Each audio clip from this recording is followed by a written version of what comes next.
সারা বাংলাদেশের ছাত্র সমাজ যারা গণ অভ্যুত্থানের নেতৃত্ব দিয়েছে, রাজপথে ছিল, তারা প্রত্যেকে কষ্ট পেয়েছে। আমরা বলতে চাই, বিএনপি নামক যে রাজনৈতিক সংগঠনটি রয়েছে এবং বিএনপির অনুগত যেই ছাত্র সংগঠনটি রয়েছে, তাদের এই ব্যাপারে অবস্থান স্পষ্ট করতে হবে। তা না হলে ঢাকা বিশ্ববিদ্যালয়ের সাধারণ শিক্ষার্থীরা সেটি মেনে নেবে না। আপনারা জানেন 24 এটি আমাদের প্রজন্মের একটি অহংকার, এটি আমাদের প্রজন্মের নিজেদের রক্ত দিয়ে কেনা একটি বিষয়। এই ইতিহাসকে কেউ যদি মুছে দিতে চায় তাহলে তাকে শক্তভাবে প্রতিহত করা হবে। বিএনপি চেয়ারপারসনের উপদেষ্টা ফজলুর রহমান এবারই শুধু নয়, এর আগেও 24-এর গণ অভ্যুত্থান নিয়ে সে বিভিন্ন রকম কুরুচিপূর্ণ মন্তব্য করেছে, কিন্তু বিএনপি থেকে কোনো ব্যবস্থা নেওয়া হয়নি। শুধু বিএনপি থেকেই নয়, বিএনপির যে ছাত্র সংগঠনটি রয়েছে তাদের তরফ থেকেও অফিসিয়ালি কোনো আওয়াজ আমরা দেখতে পাইনি।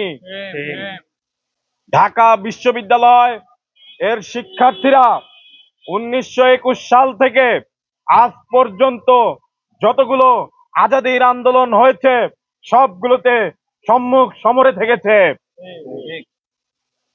এবং 24-এর গণ অভ্যুত্থানের নেতৃত্ব দানকারী অধিকাংশ ব্যক্তিবর্গ এই ঢাকা বিশ্ববিদ্যালয়ের মাটি থেকে উঠে এসেছে।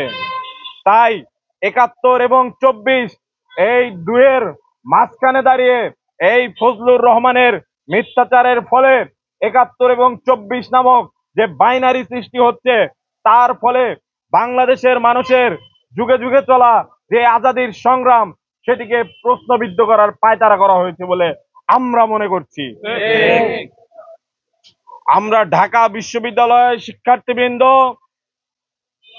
আমরা আমাদের সমন্বিত শিক্ষার্থী সংসদ প্যানেলের পক্ষ থেকে ফজলুর রহমান নামক যে ধৃষ্টতাপূর্ণ মন্তব্যকারী, তাকে ঢাকা বিশ্ববিদ্যালয় ক্যাম্পাসে অবাঞ্ছিত ঘোষণা করছি।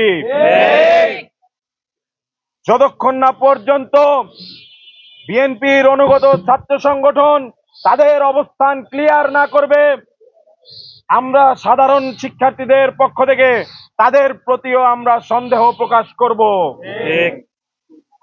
আমরা বলতে চাই, ডাকসু নির্বাচন শুধু নয়, সমন্বিত শিক্ষার্থী সংসদের মাধ্যমে জাতীয় রাজনৈতিক যে ইতিহাস সেটিও সংরক্ষিত হবে সঠিকভাবে। আপনারা যারা প্রিন্ট মিডিয়ার পক্ষ থেকে আছেন, আপনারা যারা এখানে উপস্থিত হয়েছেন, প্রত্যেকের প্রতি অনুরোধ থাকবে 24-এর গণ অভ্যুত্থান নিয়ে ফজলুর রহমান সহ যারা বিগত সময়ে ধৃষ্টতাপূর্ণ মন্তব্য করেছে তাদের বিচার পাইতে, যারা বিচার চায় তাদের পাশে আপনারা দাঁড়াবেন। আমরা আমাদের জায়গা থেকে আমাদের অবস্থান স্পষ্ট করে দিয়েছি। যদি ভবিষ্যতেও কেউ 24-এর গণ অভ্যুত্থান নিয়ে ধৃষ্টতাপূর্ণ মন্তব্য করে, আমরা সম্মিলিত শিক্ষার্থী সংসদের পক্ষ থেকে প্রতিবাদ জানাবো।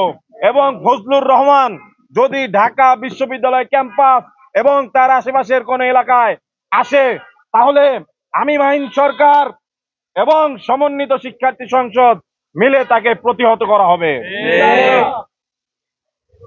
আমরা আমাদের যে সংবাদ সম্মেলন এখানেই